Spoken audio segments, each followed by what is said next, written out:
It was the best-selling vehicle in the world by volume for 2023 and 2024, and most likely in 2025. Today we're talking about this awesome 2021 Tesla Model Y long range. Hi, this is Joe from Scarff Ford, and let's talk about this Model Y. Let's dive in. Alright, this is a beautiful example of a 2021 Model Y. The Model Y was a completely new model for Tesla's product line in 2020. It's largely based off the Model 3 platform. It's kind of like a crossover version of the Model 3.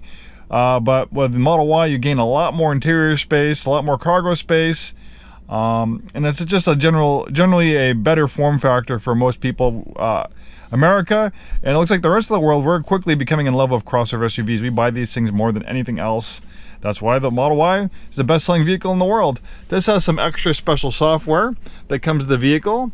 This one has the full self-driving capability. You can see that it does not have an expiration date. A lot of people get trials or they subscribe to it. If it was a trial or if it was a subscription, it would have an expiration date right there. But it stays with the vehicle. There's no expiration date. I've bought and sold dozens, probably even more than dozens of Teslas with full self-driving. We've never had a customer lose it in an ownership transfer. This one will stay with the vehicle when it transfers to its next owner. Full self-driving is amazing and it's come a long way. I've had a Tesla Model 3 for the last 2.5 years, so I've been using full self-driving for 2.5 years. I've probably driven about 30,000+ miles on full self-driving, and I can tell you it's come a long way. This one has the older hardware 3. There's some newer Teslas that have hardware 4, which is a little bit more advanced computer system, but I can tell you mine works great. I've drive Teslas with the newer hardware and the older hardware, and the differences are very small.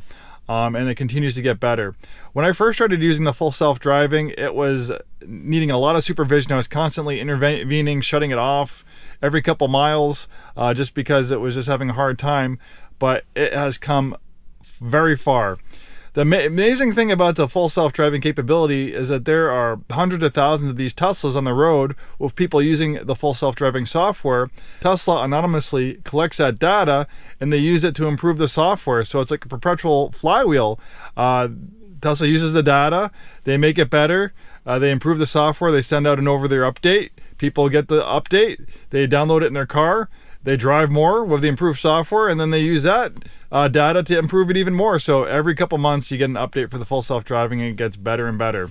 Now, I'm not constantly intervening. I just keep my hands on my lap. Now it's hands-free. I put my destination, home, work, wherever I'm going to go. I sit there with my hands on my lap. The car navigates through my neighborhood. It changes lanes. It merges on the highway. It passes people. It makes left and right-hand turns. It stops for stop signs. It surprisingly actually works good in construction zones where they have traffic revisions. It does a great job following the traffic revisions, and sometimes even people with like holding the stop sign. And it will just continue to get better, eventually to the point hopefully where it can actually be unsupervised, where you don't need to pay attention. You can take a nap, you can watch a movie. Hopefully we'll get there. It's not guaranteed, but I think based off how much I've seen it improve over the last couple of years, I think it will get there. So that's a great perk for this vehicle. Right now, full self-driving is $8,000, or it's $100 a month, so you're not going to have to pay anything for it. It stays with the vehicle as long as you own it. The Model Y is a compact crossover, but because it's an EV, it generally has more space than a comparable gas-powered crossover. A nice clean sheet design on the interior. It's not overly cluttered with buttons and knobs. Some people ridicule Teslas for the lack of buttons and knobs, but it's like your smartphone. I mean, how many buttons do you have on your iPhone or your Android phone? Not any. That was a hard time when the iPhone first came out and people were used to using Blackberries and stuff with keyboards. They're like, oh, well, no one's ever going to want to text on a phone about a keyboard. Well, we've seen how that's gone. So I think, this is going to be the new form factor for vehicles going forward.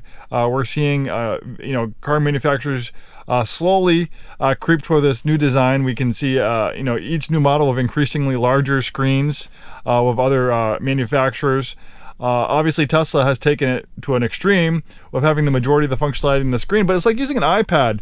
The user interface was like it was designed by Apple. It's really intuitive.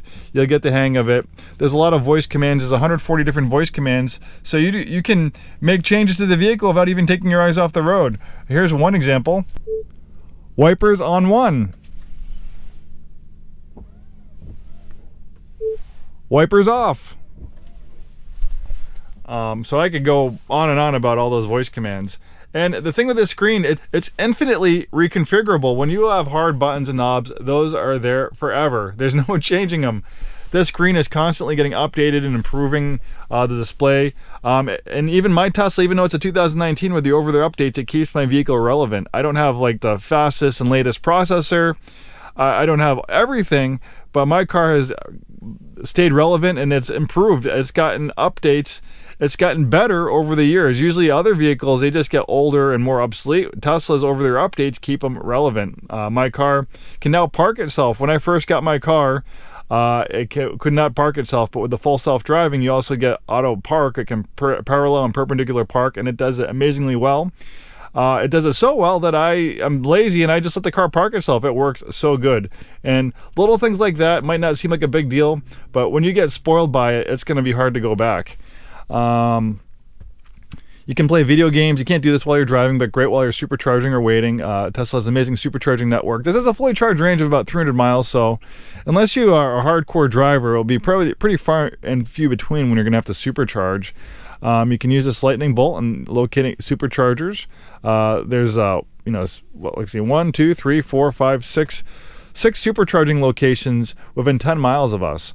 So you can pretty much drive anywhere in the United States, with the supercharging network. With Tesla's trip planner, you just put in the destination you want to go and it'll figure out where to stop the charge, how long to charge for, how much range you'll have when you reach your destination. It takes all the range anxiety out of owning an EV. And, people say, well, I don't want to have to stop and charge. Well, do you have a gallon-sized bladder? I mean, do you want to drive 200, 300 miles without stopping to take a break, get some food, stretch your legs? The Tesla superchargers are strategically placed. They're generally around restaurants, malls, so you can take a break. And supercharging doesn't take that long. To charge to 80% takes like 20 minutes. And I've gotten superchargers, and I've literally added like 100 miles of range in like 10 minutes. So you don't need to charge it to 80 or 100%. Sometimes you just need to add like 50 or 100 miles at the supercharger to top it off to get you home or get you to your destination where you can charge at. So these are all things that people don't take into consideration. Even though the Model Y was a new vehicle for 2020, for 21 we saw some more updates. They updated the interior. We have this newer center console. We have this nice wireless inductive charger for your smartphone. Really nice color combination in black on black. This has the updated induction wheels. Since we don't have an engine up front, we have a front, which is more interior space. I do apologize, we are having some construction on our service facility. So you have all this space with extra storage. It's also a safety feature. You have all this space to absorb crash energy in a frontal collision. You have a crumple zone that's 60% larger than a gas car. The Model Y is actually one of the safest crossover SUVs that you can buy. When the NHTSA tested the Model Y, it was one of the lowest chances of bodily injury and accident, pretty much over any other vehicle on the road. It's technologically amazing. It's fast. It's fun, and it's also very safe and very spacious. I'm 6'2", plenty of adjustability in these front seats. Look how much space I have. Look how much headroom I have. It's remarkable. This is a compact vehicle. Since there's no drive shafts or gas tanks or exhaust systems going through the floor, it allows for a clean sheet design. EVs are actually very simple compared to gas cars. Gas cars have thousands and thousands of moving parts. This only has dozens. A battery and electric motor is very simple. There are very few moving parts and there's very little maintenance. This does not need the extensive dealer maintenance for a gas car. There's no oil changes, no spark plugs, no induction services, no exhaust, no emission control systems to go awry, no fuel system issues. And with regenerative braking, the way EVs work is they'll reverse the polarity of the electric motors when you slow down, turning them into generators. So all that energy normally loose for heat through braking, it can recapture that kinetic energy and put it back in the battery. And an amazing dividend of that, since you're actually using the electric motors to slow the vehicle down versus the actual brakes last a long time. Brakes can go 150 plus thousand miles on EVs. And brakes are a big maintenance item. If you have a you'd compare this to like a BMW or Mercedes crossover. Doing front and rear brakes on a BMW or Mercedes at a dealership, that's going to be $1,500, $2,000, sometimes $3,000 or more, depending on the type of vehicle and brakes. So that's a huge maintenance savings there. On top of the savings you're going to have with electricity versus gas. And luckily for us in the Pacific Northwest, we get a lot of our electricity from hydroelectric, so we have some of the cheapest electricity rates in the country. So we can really benefit from EVs because we have really high gas prices versus the rest of the country and really low utility rates. Extra space into here, no exhaust system or gas tank, so that gives you more cargo space. And there's even more cargo space in there.